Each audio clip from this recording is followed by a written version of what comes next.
बहुत समय पहले की बात है। हिमालय में एक सुंदर और समृद्ध राज्य था, मंगलपुर। वहाँ के राजा मंगल सिंह और रानी मंगला देवी एक आदर्श जोड़ी माने जाते थे। राजमहल में वैभव था, सिपाही थे, प्रजा थी, लेकिन एक चीज की कमी थी, एक वारिस। मंगला, राजमहल की दीवारें अब मुझे सुनसान सी लगने लगी हैं। सारा राज्य है, पर कोई वारिस नहीं जो इसे आगे बढ़ाए।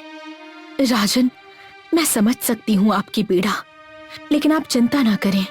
मैंने हर देवी देवता से मन्नत मांगी है। देखिएगा, हमारी आस्था ही कोई चमत्कार लाएगी।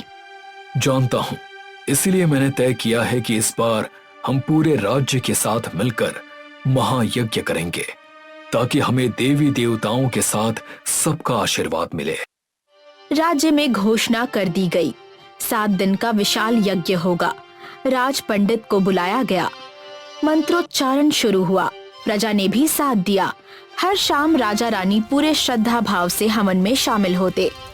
राजन, देवी ने संकेत भेजा है, आपके घर एक बलशाली पुत्र का जन्म शीघ्र ही होगा।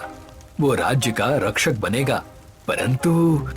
परंतु क्या आचार्य, उसका जन्म सरल नहीं होगा। उसकी जन्म की घड़ी कठिन होगी और कुछ विपदाएं भी आ सकती हैं। कोई बात नहीं राजन, मैं इस परीक्षा को सह लूंगी। बस देवी माँ उसे सुरक्षित इस दुनिया में भेज दें। सही कहा रानी ने। अगर राजकुमार का जन्म संकटों से घिरा तो हम उसका मिलकर सामना करेंगे। राजमहल में एक अलग ही ऊर्जा फैल गई। हर दिन देवी के मंदिर में दीप जलाए जाते थे। रानी का खास ध्यान रखा जाने लगा। महीनों बीत गए और एक दिन, राजन, रानी पेट से हुई है। जल्दी संतान का जन्म होगा। हे माँ, आज हमारी प्रार्थनाओं का फल मिलने वाला है। राजमहल में रानी मंगला के गर्भवती होने की खबर से उत्सव का माहौल था। पूरा मंगलपुर दीपों से सज चुका था। हर गली में ढोल नगाड़े बज रहे थे। पर इस खुशी के साथ एक हल्की सी चिंता की रेखा भी छुपी हुई थी। भविष्यवाणी की वो चेतावनी जो ब्राह्मणों ने दी थी। लेकिन इस सब के बावजूद पहले 3 महीने शांति से निकल गए। न रानी को कोई तकलीफ हुई, न कोई संकेत मिला। सबको लगने लगा कि शायद वो भविष्यवाणी बस एक भ्रम था। राजन, 3 महीने बीत चुके हैं, ना कोई संकट आया, ना कोई चिन्ह। लगता है भविष्यवाणी सिर्फ एक डर थी। हाँ, मुझे भी अब यकीन होने लगा है कि देवी माँ ने हमारे ऊपर विशेष कृपा की है। अब बस हमारे राजकुमार का स्वागत करना है। लेकिन चौथे महीने के आते आते सब कुछ धीरे धीरे अजीब होने लगा। दासी, मुझे आज कुछ मीठा खाने का मन कर रहा है, बहुत मीठा, जैसे रसगुल्ला, गुलाब जामुन, गुड़ वाली खीर। रानी साहिबा, आपने तो कल ही मीठे खाने के लिए मना किया था। हाँ, किंतु अब मेरा मन नहीं मान रहा है, इसलिए अभी लाओ। अगले कुछ दिनों तक रानी सिर्फ मिठाइयां ही खाती रही। पूरा राजमहल गुलाब जामुन और खीर की महक से भर गया। राज्य वैद्य भी चकित थे, पर किसी ने विरोध नहीं किया। पर कहानी यही नहीं रुकी। 5वें महीने में, दासी, जरा जंगल से कुछ हरे पत्ते लाओ, नीम की, तुलसी की, कोई भी। रानी साहिबा, जंगल की पत्तियां? हाँ, मुझे वही खानी है। उसे खाने का मन कर रहा है, वरना मैं कुछ नहीं खाऊंगी। दासी दौड़कर वैद्य और राजा को बुलाती है। मंगला, ये क्या कर रही हो तुम? पत्ते खाने से शरीर पर असर पड़ेगा। लेकिन राजन, मैं खुद को नहीं रोक पा रही हूँ, मुझे वही खाना है। हर दिन रानी किसी नए पेड़ की पत्तियां मांगती। कभी बेल, कभी नीम, कभी आम के पेड़ के नीचे उगी घास। फिर 6ठे महीने में शुरू हुई मिट्टी की तलब। उसके बाद 7वें महीने में रानी को केवल चटपटा और तीखा खाना भाने लगा। हर दिन नए व्यंजन, नई तलब और नया संकट। 8वें महीने में तो रानी से रंग बिरंगे पत्थरों, फूलों और विविध रंगों की मिठाइयों की मांग होने लगी। राजा और सब तो इस सबसे बड़े परेशान थे।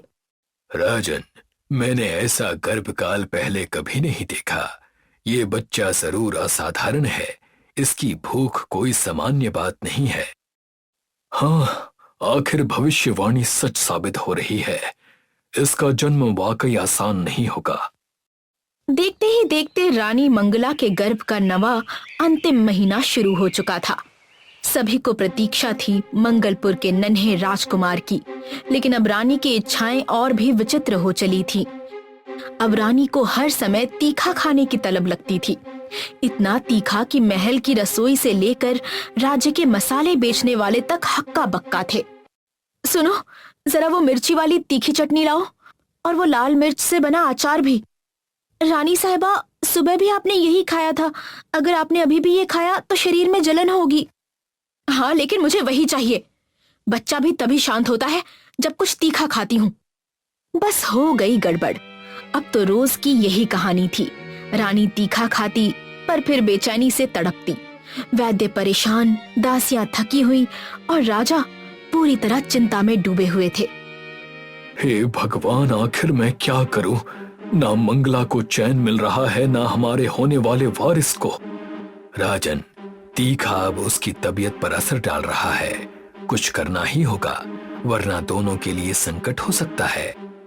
मैं अब और इंतजार नहीं कर सकता। तुरंत राज पंडित को बुलाओ। राजा के कहने पर राज पंडित को बुलाया गया। राजन, मैं आपकी परेशानी समझ सकता हूँ, किंतु ये जो हो रहा है उसका समाधान कठिन नहीं, लेकिन समझदारी का है।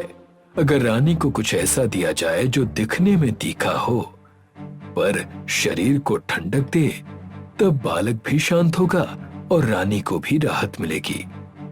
मगर ऐसा क्या बना सकते हैं जो तीखा भी लगे और शीतलता भी दे?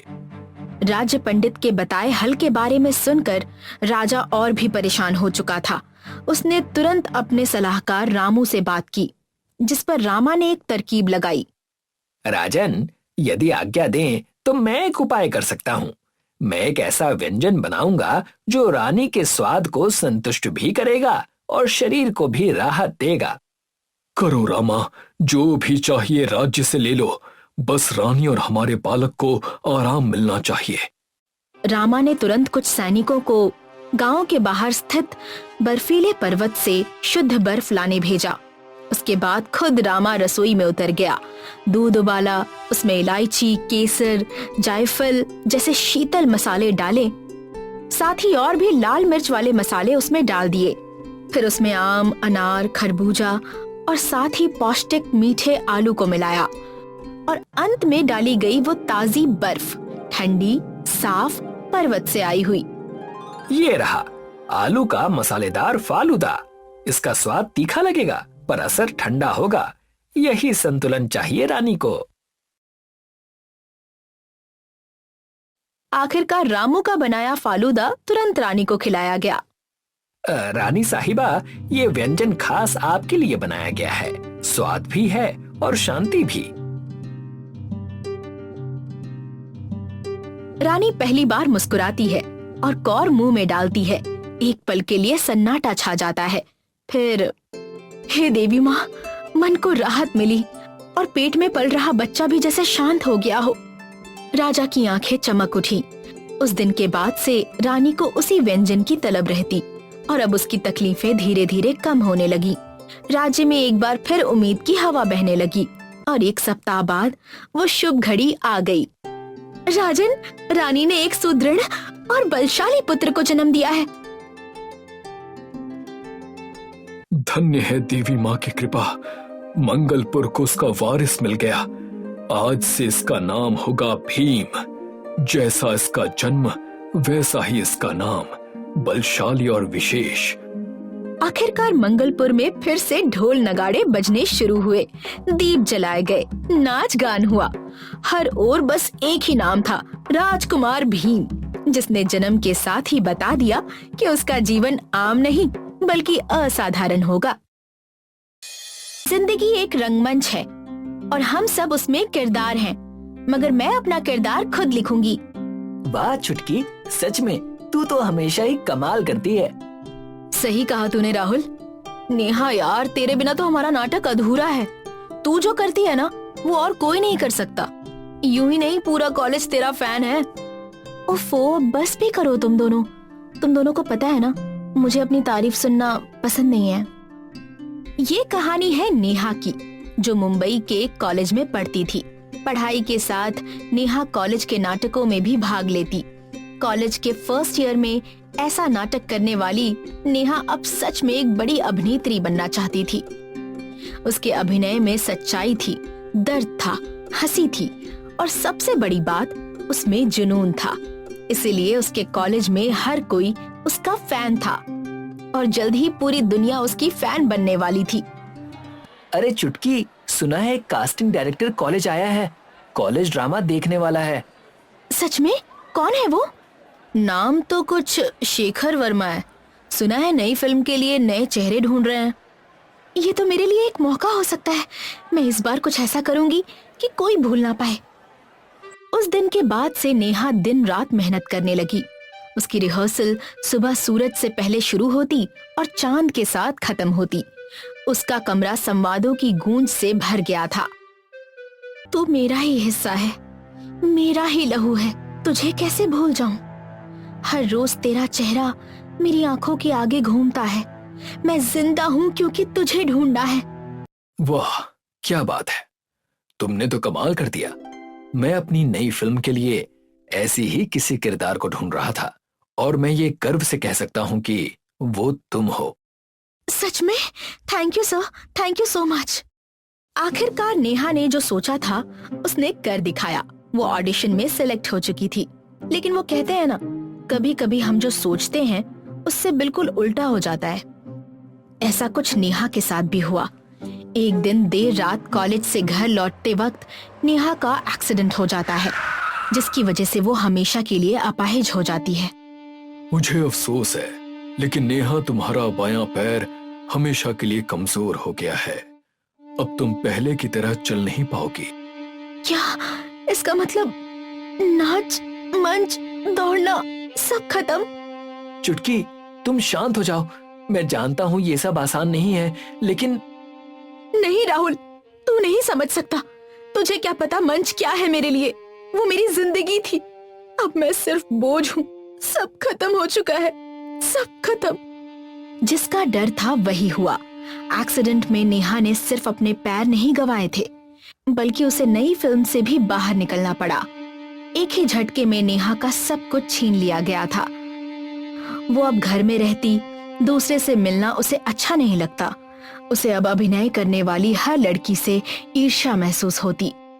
ये भी वही करेगी जो मैं करना चाहती थी, लेकिन मैं क्या कर रही हूँ? मैं बस घर में पड़ी पड़ी रो रही हूँ। क्यों हुआ मेरे साथ ये सब? क्या मेरे सपनों की कोई कीमत नहीं थी? नेहा ने अपने आप को घर में बंद कर लिया था, लेकिन उसके दोस्तों से वो सब देखा नहीं जा रहा था, जिसके कारण राहुल एक दिन नेहा से मिलने उसके घर जाता है। अरे नेहा, ये सब क्या है? तुमने तो खुद को कमरे में बंद ही कर लिया है। नहीं, तुम चलो मेरे साथ। आज शहर में आर्ट एग्जीबिशन है, हम वहां चलते हैं। इससे तुम्हारा मन थोड़ा बहल जाएगा। राहुल के कहने पर नेहा उसके साथ चली गई और जो उसने देखा उससे उसका नजरिया बदल गया। नेहा व्हील चेयर में बेमन से चारों ओर देख रही है। एक कोना जहां लोग जमा है, राहुल उसे वहां ले जाता है। इतनी भीड़ किस बात की है? एक चित्रकार हैं, बहुत खास। उनके चित्र सबको झकझोर देते हैं। अच्छा। राहुल की बात सुनकर नेहा उसके साथ उस भीड़ से आगे चली जाती है।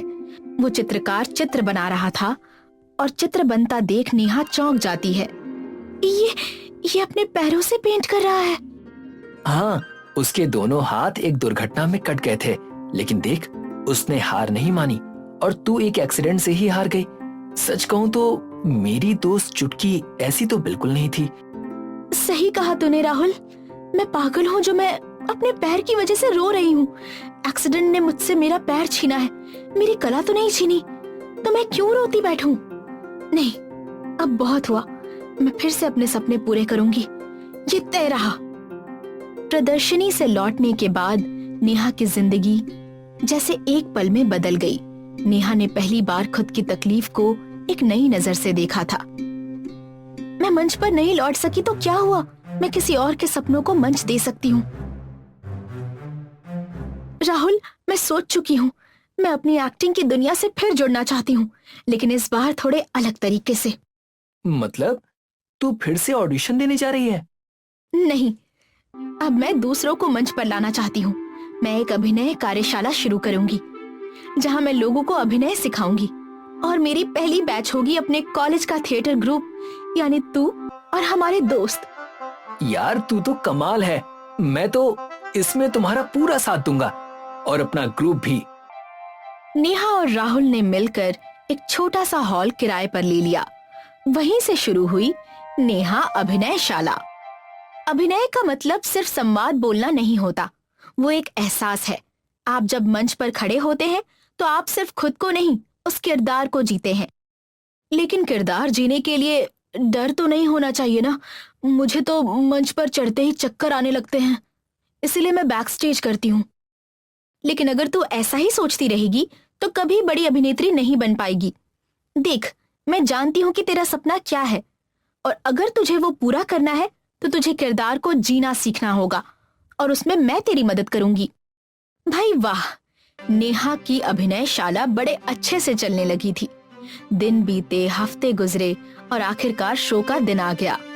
नेहा का ये पहला निर्देशन था, इसलिए वो थोड़ी डरी हुई थी। लेकिन जैसे ही नाटक शुरू हुआ, उसे देख लोगों की तालियां बरसने लगी। लोगों का इतना अच्छा रिएक्शन देखकर नेहा खुश हो गई। आखिरकार नाटक का अंत हुआ और सबने नेहा के लिए खड़े होकर तालियां बजाईं और नेहा मंच पर आकर अपने मन की बात कहती है। मैं कभी सोचती थी कि मेरा मंच मुझसे छिन गया, लेकिन आज समझ आया कि मंच सिर्फ रोशनी नहीं, वो विश्वास होता है।